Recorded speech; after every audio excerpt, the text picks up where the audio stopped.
Hello दोस्तों, welcome to बोधियागा study. आपका बोधियागा study channel में स्वागत है दोस्तों। तो आज का हम लोगों का सेशन है। आज हम लोग साइंस का अति महत्वपूर्ण चैप्टर लाए हैं, तो आप इसे ध्यान से पढ़ेंगे दोस्तों। तो आज का सेशन को शुरुआत करने से पहले बता दें कि अगर आप हमारे चैनल बोधियागा स्टडी से नहीं जुड़े हैं तो जुड़ जाएंगे और सब्सक्राइब कर बेल आइकन प्रेस कर लेंगे ताकि प्रत्येक वीडियो का नोटिफिकेशन आपके पास जल्द से जल्द पहुंच जाए। तो आज का सेशन को शुरुआत करते हैं। आज हम लोग पढ़ने वाले हैं साइंस का एक अति महत्वपूर्ण चैप्टर है जो कि आपको किसी न किसी एग्ज़ाम में देखने के लिए इस प्रश्न से ज़रूर। चलिए, तो आज का हम लोग का सेशन है। आज हम लोग पढ़ने वाले हैं अम्ल के बारे में। तो आज का सेशन को शुरुआत करते हैं। अम्ल की बात करें दोस्तों तो अम्ल अम्ल का पीएच मान कितना होता है? तो अम्ल का पीएच मान होता है 7 से कम। अम्ल का पीएच मान कितना होता है? 7 से कम। 7 से जितना कम होगा 7 से जितना कम होगा उतना ही अम्लीय होगा। तो जिसका पीएच मान 7 से जितना कम होगा उतना ही वो अम्लीय होगा। तो ध्यान रखेंगे। इसका स्वाद की बात करें तो अम्ल का स्वाद कैसा लगता है? तो अम्ल का स्वाद होता है खट्टा। अम्ल का स्वाद कैसा होता है? खट्टा। ठीक है। चलिए, अम्ल जो है लिटमस पत्र को नीला से लाल कर देता है। तो अम्ल जो है लिटमस को नीला से क्या कर देता है? लाल कर देता है। तो आप इसे ध्यान रखेंगे। ये आपका ऐसा ट्रिक है, इसे छोलनी से याद रख सकते हैं। छोलनी, छो से छारी इसका ट्रिक से याद रख सकते हैं। देखिए, वो हम छार वाला बता दिए, ये अम्ल वाला है। इसका ट्रिक है अनिल। अनिल याद रख लेंगे तो आपका आ जाएगा। अ से अम्ल, नी से नीला, से लाल कर देता है। तो अनिल ट्रिक याद रखेंगे तो लिटमस पत्र नीला से लाल अम्ल करता है। ठीक है। इसका अभिक्रिया की बात करें तो जल सी ये अभिक्रिया करके H+ हाइड्रोजन होता है। ठीक है। चलिए, धातु से इसे हाइड्रोजन गैस बना देता है। धातु से करके ये हाइड्रोजन गैस बना देता है। ठीक है। क्षार को, यहाँ क्षार लिखा है, क्षार नहीं पढ़िएगा, यहाँ क्षार लिखा है। क्षार से अभिक्रिया करके जल और लवण देता है। क्षार से अभिक्रिया करके जल और लवण देता है। क्षार से अभिक्रिया करके क्या देता है? तो क्षार से अभिक्रिया करके जल और लवण देता है। क्षार से अभिक्रिया करके जल और लवण देता है। ठीक है। इसकी प्रकृति की बात करें तो इसका प्रकृति कैसा है? सुचालक। इसकी प्रकृति कैसी है? तो अम्ल का जो प्रकृति है, प्रकृति कैसी है? सुचालक। अम्ल का प्रकृति कैसे है? तो सुचालक।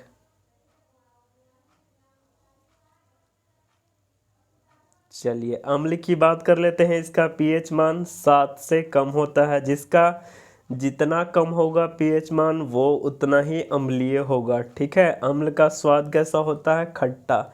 ये लिटमस पत्र को नीला से लाल कर देता है। अभिक्रिया किसके साथ करता है? तो जल से अभिक्रिया करके H+ देता है। दूसरा, धातु से करके ये हाइड्रोजन गैस देता है। तीसरा, क्षार से अभिक्रिया करके जल और लवण देता है।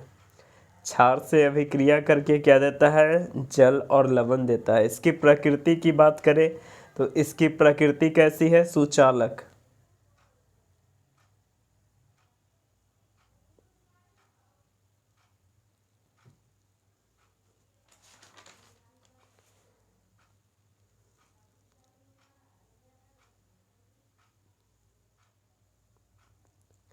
चलिए, आगे है, अगला बात कर लेते हैं। नोट में यहाँ ध्यान रख लेंगे तनु। नोट में ध्यान रख लेंगे तनु जो है, तनु तनु, डिल्यूट का अर्थ क्या होता है? विलयन को पतला बनाना। तनु क्या कार्य करता है? तो विलयन को पतला बनाने का कार्य करता है, अर्थात उसके घनत्व को कम करने का ये काम करता है। ठीक है, कौन करता है? तनु। ठीक है।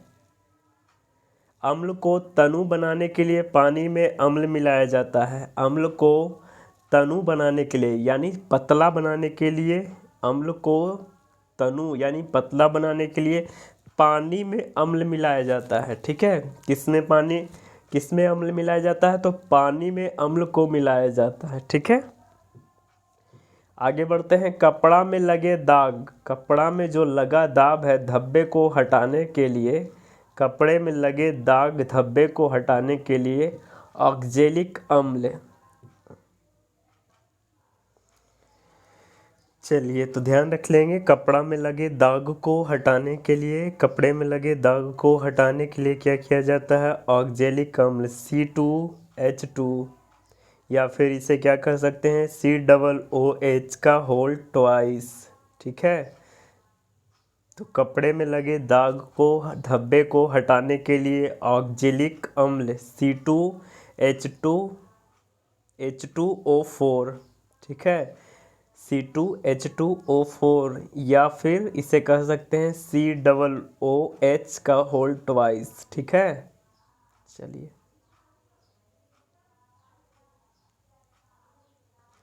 अम्ल की बात कर लेते हैं। तो अम्ल के प्रकार दो प्रकार हैं। अम्ल के कितने प्रकार हैं? दो प्रकार हैं। पहला हाइड्रा अम्ल है, दूसरा ऑक्सी अम्ल है। तो अम्ल के दो प्रकार हो जाते हैं, पहला हाइड्रा अम्ल हो जाते हैं, दूसरा ऑक्सी अम्ल हो जाते हैं। तो पहला क्या है? हाइड्रा अम्ल है, दूसरा क्या है? ऑक्सी अम्ल है। हाइड्रा अम्ल, हाइड्रा अम्ल में क्या होता है? हाइड्रोजन होता है। हाइड्रा अम्ल में हाइड्रोजन होता है। ठीक है, दूसरा हाइड्रा अम्ल में ऑक्सीजन नहीं होता है, यानी इसका एग्जाम्पल HCl है। तो हाइड्रा अम्ल में क्या नहीं होता है? ऑक्सीजन नहीं होता, लेकिन हाइड्रोजन मौजूद होता है। ठीक है, चलिए दूसरा हो जाता है ऑक्सी अम्ल। ऑक्सी अम्ल की बात करें तो इसमें तो हाइड्रोजन मौजूद होगा ही होगा, इसमें हाइड्रोजन मौजूद होगा ही होगा, लेकिन यहाँ पे ऑक्सीजन भी मौजूद होगा। लेकिन यहाँ पे क्या होगा? ऑक्सीजन भी मौजूद होगा। इसका एग्जाम्पल है H2SO4, HNO4। ठीक है,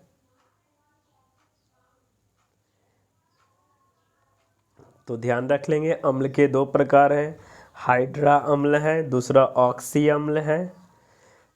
हाइड्रा अम्ल में ऑक्सीजन होता है, ऑक्सीजन नहीं होता है, इसका एग्जाम्पल HCl है। ऑक्सी अम्ल में हाइड्रोजन होता है, ऑक्सीजन भी होता है, लेकिन इसका एग्जाम्पल है H2SO4 और HNO3।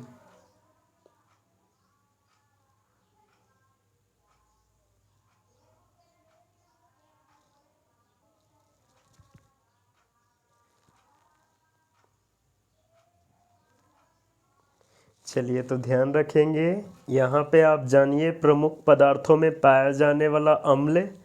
प्रमुख पदार्थों में पाया जाने वाला अम्ल कौन कौन सा है, आइए जानते हैं उसके बारे में। तो प्रमुख पदार्थों में पाया जाने वाला अम्ल कौन कौन सा है? पेट में कौन सा अम्ल पाया जाता है? HCl जिसे गैस्ट्रिक अम्ल कहते हैं। HCl यानी गैस्ट्रिक अम्ल कहते हैं। ठीक है, तो प्रमुख पदार्थों में पाए जाने वाला अम्ल कौन कौन सा है? पेट में कौन सा होता है? पेट में HCl यानी गैस्ट्रिक अम्ल होता है। HCl यानी गैस्ट्रिक अम्ल होता है। ठीक है, प्रमुख पदार्थों में पाया जाने वाला अम्ल पढ़ रहे हैं, तो पेट में कौन सा अम्ल होता है? HCl यानी गैस्ट्रिक अम्ल होता है। ठीक है, दूसरा हो जाता है चींटी के डंक या फिर बिच्छू के डंक में कौन सा अम्ल पाया जाता है? तो ये आपके प्रश्न में हमेशा बनते आए हैं। तो चींटी के डंक में कौन सा अम्ल होता है? बिच्छू के डंक में कौन सा अम्ल होता है? फॉर्मिक अम्ल, फॉर्मिक एसिड। ठीक है, अम्ल को एसिड कहते हैं। ठीक है,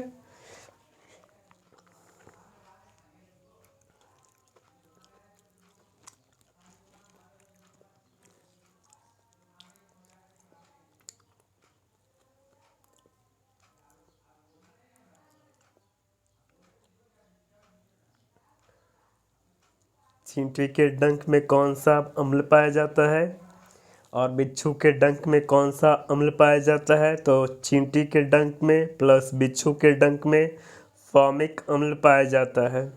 फॉर्मिक अम्ल पाया जाता है, ठीक है। तो चींटी के डंक में, बिच्छू के डंक में फॉर्मिक अम्ल पाया जाता है, यानी HCOOH, HCOOH, ठीक है।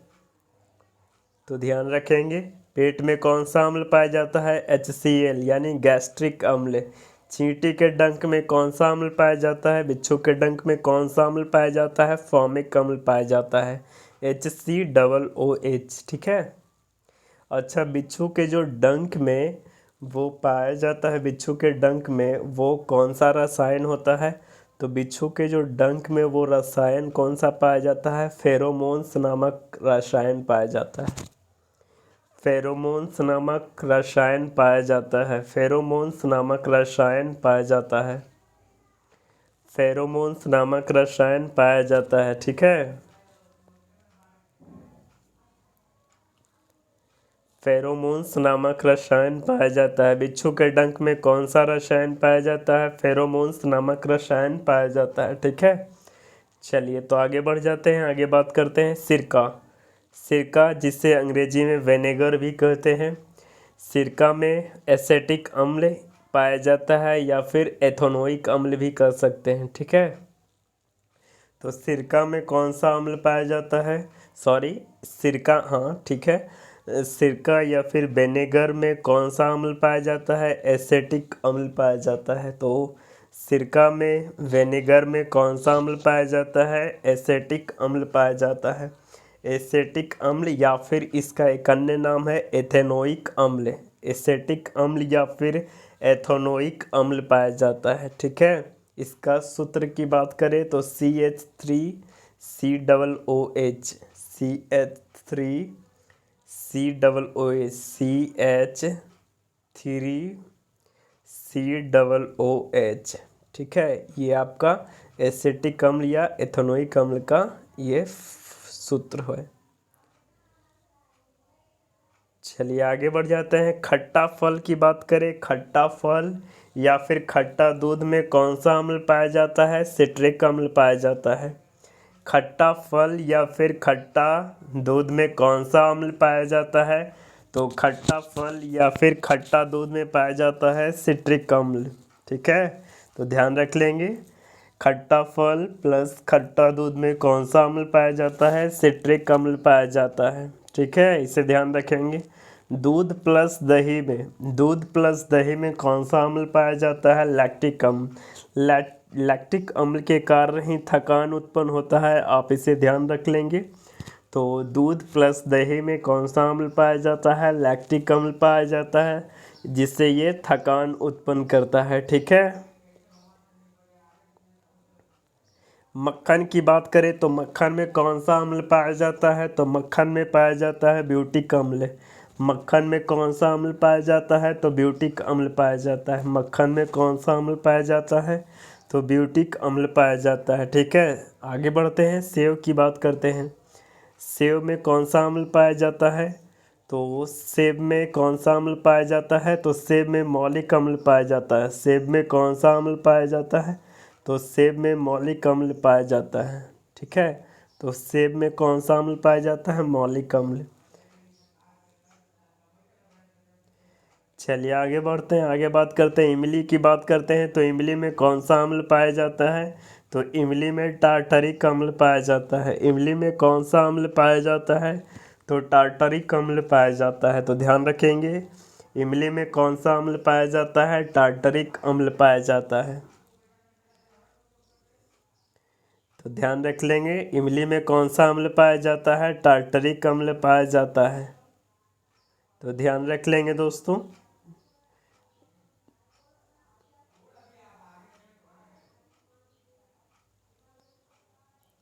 चलिए, आगे बढ़ते हैं। आंसू की बात करते हैं। तो आंसू में कौन सा अम्ल पाया जाता है? तो ये सियालिक अम्ल पाया जाता है। आंसू में कौन सा अम्ल पाया जाता है? सियालिक अम्ल पाया जाता है। तो आंसू में कौन सा अम्ल पाया जाता है? सियालिक अम्ल पाया जाता है, ठीक है। इसे ध्यान रखेंगे, सियालिक अम्ल पाया जाता है। चलिए आगे बढ़ते हैं, चाय की बात करते हैं। तो चाय में कौन सा अम्ल पाया जाता है? तो चाय में टैनिक अम्ल पाया जाता है। चाय में टैनिक अम्ल पाया जाता है। चाय में कौन सा अम्ल पाया जाता है? तो टैनिक अम्ल पाया जाता है। चाय में कौन सा अम्ल पाया जाता है? तो टैनिक अम्ल पाया जाता है। चाय में कौन सा अम्ल पाया जाता है? टैनिक अम्ल। मक्खन में ब्यूटिक अम्ल, सेब में मौलिक अम्ल, इमली में टार्टरिक अम्ल, आंसू में सियालिक अम्ल, दूध दही में कौन सा अम्ल पाया जाता है? लैक्टिक अम्ल। दूध खट्टा फल या फिर दूध में कौन सा अम्ल पाया जाता है? सिट्रिक अम्ल। पेट में कौन सा अम्ल होता है? HCl। चींटी के डंक, बिच्छू के डंक में कौन सा अम्ल होता है? फॉर्मिक एसिड या मिथेनोइक एसिड कह सकते हैं। सिरका में एसिटिक अम्ल या फिर इथेनोइक अम्ल।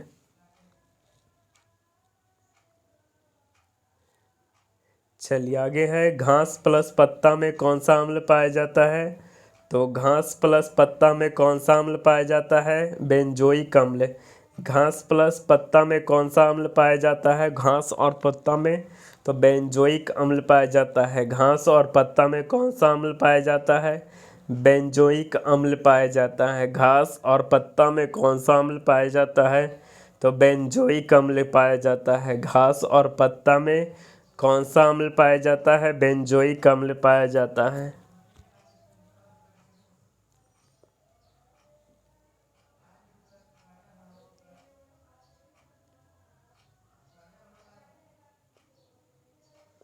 चलिए अगला है, आगे बात कर लेते हैं मूत्र में। मूत्र में कौन सा अम्ल पाया जाता है? तो मूत्र में यूरिक अम्ल पाया जाता है। मूत्र में कौन सा अम्ल पाया जाता है? तो मूत्र में यूरिक अम्ल पाया जाता है। मूत्र में कौन सा अम्ल पाया जाता है? यूरिक अम्ल पाया जाता है। मूत्र में कौन सा अम्ल पाया जाता है? यूरिक अम्ल पाया जाता है। ठीक है, तो ध्यान रखेंगे। इसके बाद पालक में बात करें तो पालक में कौन सा अम्ल पाया जाता है? ऑक्जेलिक अम्ल। पालक में कौन सा अम्ल पाया जाता है? ऑक्जेलिक अम्ल पाया जाता है। पालक में कौन सा अम्ल पाया जाता है? तो ऑक्जेलिक अम्ल पाया जाता है। ठीक है, तो ध्यान रखेंगे, पालक में कौन सा अम्ल पाया जाता है? ऑक्जेलिक अम्ल। इसके बाद आगे बात करते हैं गेहूं में। गेहूं में कौन सा अम्ल पाया जाता है? ग्लूटोमिक अम्ल। गेहूं में कौन सा अम्ल पाया जाता है? ग्लूटोमिक अम्ल। गेहूं में कौन सा अम्ल पाया जाता है? ग्लूटोमिक अम्ल। सोडा वाटर जो कि आप पीते हैं, सोडा वाटर, पेप्सी वगैरह, उसमें कौन सा अम्ल होता है? कार्बोनिक अम्ल।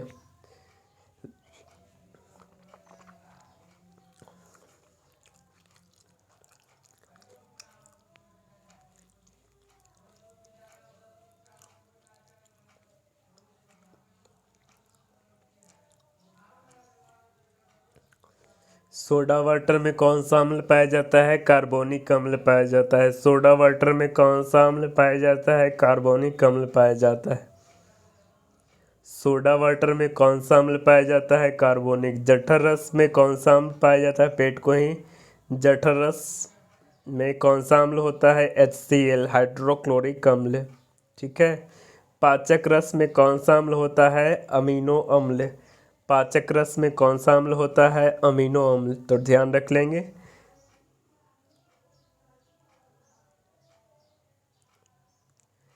चलिए आगे बढ़ जाते हैं, आगे बात करते हैं H2SO4 की बात कर लेते हैं। H2SO4 की बात करें तो H2SO4 का अन्य नाम क्या है? तो इसका अन्य नाम हो जाता है सल्फ्यूरिक अम्ल। H2SO4 का अन्य नाम क्या हो जाता है? सल्फ्यूरिक अम्ल। H2SO4 का अन्य नाम क्या हो जाता है? सल्फ्यूरिक अम्ल, या फिर इसे रसायनों का राजा भी कहते हैं। रसायनों का राजा किसे कहा जाता है? तो ये H2SO4 को यानी सल्फ्यूरिक अम्ल को कहा जाता है। ये मूलतः तेजाबों का मूल रसायन है। तेजाबों का ये क्या है? मूल रसायन है। तेजाबों का क्या है? मूल रसायन है। कशिश का तेल या फिर सांद्र के नाम से भी जाना जाता है। कशिश का तेल या फिर इसे सांद्र के ऑयल ऑफ विट्रॉल्ड, ऑयल ऑफ विट्रॉड, कशिश का तेल के नाम से भी जाना जाता है। ठीक है, आगे बढ़ते हैं, अम्लीय वर्षा। अम्लीय वर्षा इसी अम्ल के अधिकता के कारण होता है। तो आपसे पूछा जाएगा अम्लीय वर्षा, अम्लीय वर्षा जो है किसकी अधिकता की मौजूदगी के कारण होता है? तो H2SO4, अगर अन्य नाम में सल्फ्यूरिक अम्ल भी लगाया है या फिर कशिश का तेल भी दिया है तो आप इसे आंसर कर सकते हैं। चलिए आगे है H2SO5, जिसे क्या कहते हैं? कैरो अम्ल कहते हैं। कैरो नामक एक वैज्ञानिक जो कि पोलैंड के थे, ठीक है, उन्हीं के नाम पे है। तो H2SO5 कैरो अम्ल के, ये आपसे फॉर्मूला पूछ सकता है, तो ध्यान रखेंगे। H2SO5, H2SO5 जिसे क्या कहते हैं? कैरो अम्ल कहते हैं, कैरो अम्ल कहते हैं, ठीक है, तो ध्यान रखेंगे। आगे है H2S2O8 को क्या कहते हैं? मार्शल अम्ल कहते हैं। मार्शल जो कि कहाँ के वैज्ञानिक थे? ये स्कॉटलैंड के थे, ठीक है। तो H2S2OH जिसे क्या कहते हैं? मार्शल अम्ल कहते हैं। कैरो अम्ल किसे कहते हैं? तो कैरो अम्ल किसे कहते हैं? H2SO5, ठीक है। और कैरो अम्ल कहते हैं। मार्शल अम्ल किसे कहते हैं? H2S2OH को, ठीक है, तो ध्यान रखेंगे, इसे मार्शल अम्ल कहते हैं। कहाँ के थे ये? स्कॉटलैंड के थे, तो ध्यान रख लेंगे। चलिए आगे अब बात कर लेते हैं, अम्लीय वर्षा की बात करते हैं। अम्लीय वर्षा की बात करें तो अम्लीय वर्षा में उत्तरदायी गैस कौन कौन सा होता है? तो अम्लीय वर्षा में उत्तरदायी गैस कौन कौन सा होता है, इसके बारे में आइए जानते हैं। अम्लीय वर्षा में कौन कौन सा उत्तरदायी गैस होता है, इसके बारे में जानिए।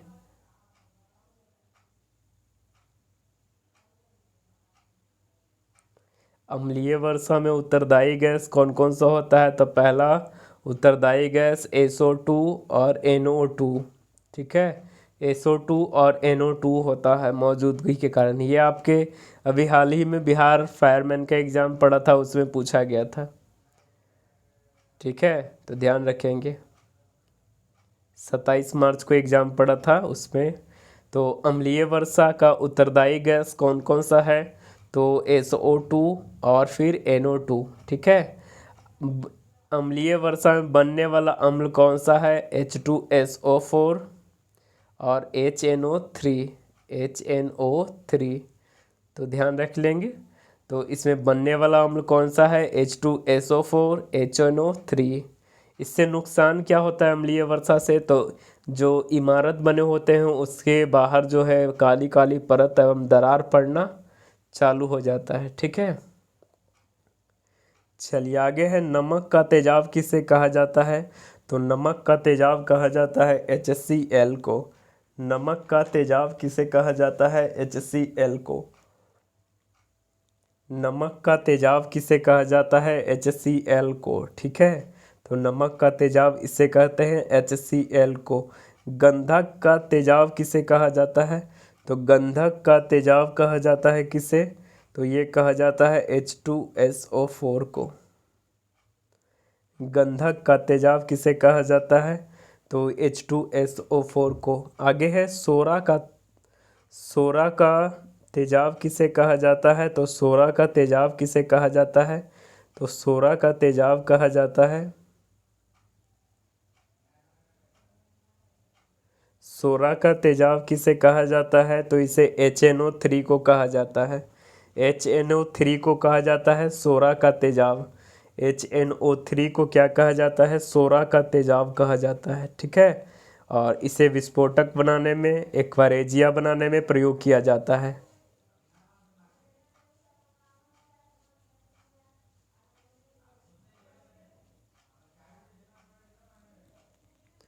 नमक का तेजाब किसे कहते हैं? HCl को कहते हैं। गंधक का तेजाब किसे कहते हैं?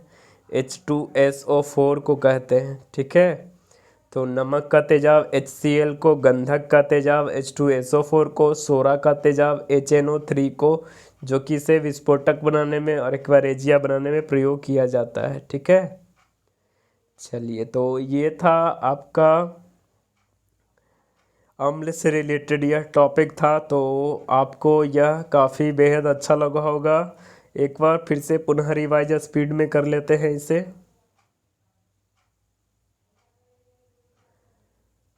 प्रमुख पदार्थों में पाए जाने वाला अम्ल पेट में कौन सा? HCl यानी गैस्ट्रिक अम्ल। चींटी प्लस बिच्छू के डंक में फॉर्मिक अम्ल HCOOH, ठीक है। और बिच्छू के डंक में जो फेरोमोन्स नामक रसायन के कारण होता है, उसके डंक में जो विष हो, जो भी हो उसके अंदर, तो फेरोमोन्स नामक रसायन होता है। सिरका विनेगर का कौन सा अम्ल होगा? सिरका में कौन सा एसिटिक अम्ल पाया जाता है, या इथेनोइक अम्ल कह सकते हैं। सिरका या विनेगर में एसिटिक या इथेनोइक अम्ल पाया जाता है, ठीक है। CH3COOH। खट्टा फल प्लस खट्टा दूध में क्या पाया जाता है? सिट्रिक अम्ल पाया जाता है। खट्टा फल प्लस खट्टा दूध में क्या पाया जाता है? सिट्रिक अम्ल पाया जाता है। दूध प्लस दही में कौन सा अम्ल पाया जाता है? लैक्टिक अम्ल, जो कि यह थकान उत्पन्न करता है। मक्खन में कौन सा अम्ल पाया जाता है? ब्यूटिक अम्ल।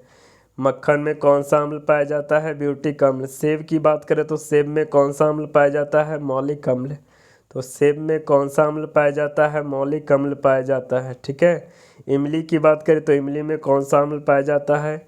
तो इमली में टार्टरिक अम्ल पाया जाता है। आंसू की बात करें तो आंसू में कौन सा अम्ल पाया जाता है? सियालिक अम्ल पाया जाता है। चाय में कौन सा अम्ल पाया जाता है? टैनिक अम्ल पाया जाता है। घास प्लस पत्ता में कौन सा अम्ल पाया जाता है? बेंजोइक अम्ल पाया जाता है, ठीक है। चलिए आगे बात कर लेते हैं। मूत्र की बात करें तो मूत्र में कौन सा अम्ल पाया जाता है? यूरिक अम्ल पाया जाता है। मूत्र में कौन सा अम्ल पाया जाता है? तो यूरिक अम्ल पाया जाता है, इसे ध्यान रखेंगे। मूत्र में कौन सा अम्ल पाया जाता है? तो मूत्र में यूरिक अम्ल पाया जाता है, ठीक है। मूत्र में कौन सा अम्ल पाया जाता है? यूरिक अम्ल पाया जाता है। पालक में कौन सा अम्ल पाया जाता है? ऑक्जेलिक अम्ल पाया जाता है। गेहूं में कौन सा अम्ल पाया जाता है? ग्लूटामिक अम्ल पाया जाता है। सोडा वाटर में कौन सा अम्ल पाया जाता है? कार्बोनिक अम्ल पाया जाता है, ठीक है। जठर रस में कौन सा अम्ल पाया जाता है? HCl अम्ल पाया जाता है। पाचक रस में कौन सा अम्ल पाया जाता है? अमीनो अम्ल पाया जाता है, ठीक है। ये आपको H2SO4 आपको बता दिए। सल्फ्यूरिक अम्ल इसका अन्य नाम रसायनों का राजा तेजाबो का मूल रसायन के नाम से जाना जाता है। इसके बाद फिर कशिश का तेल सांद्र ऑयल ऑफ विट्रोल्ड अम्लीय वर्षा इसी के अधिकता के कारण होता है। कैरो अम्ल का सूत्र क्या होता है? H2SO5 कैरो अम्ल हो गया। मार्शल अम्ल का क्या होगा? H2S2OH, ठीक है। तो ध्यान रखेंगे, ये मार्शल अम्ल हो गया। तो आप यहाँ तक ध्यान रखेंगे। चलिए, तो आशा करते हैं आपको यह टॉपिक बेहद अच्छा लगा होगा दोस्तों। अगर अच्छा लगा है तो आप हमारे चैनल बोधियागा स्टडी को ज़रूर सब्सक्राइब कीजिएगा और बेल आइकन प्रेस कर नोटिफिकेशन आने पर पल भर में पता चल जाएगा आपको। तो आज का सेशन को यहीं तक रखते हैं। थैंक यू, धन्यवाद।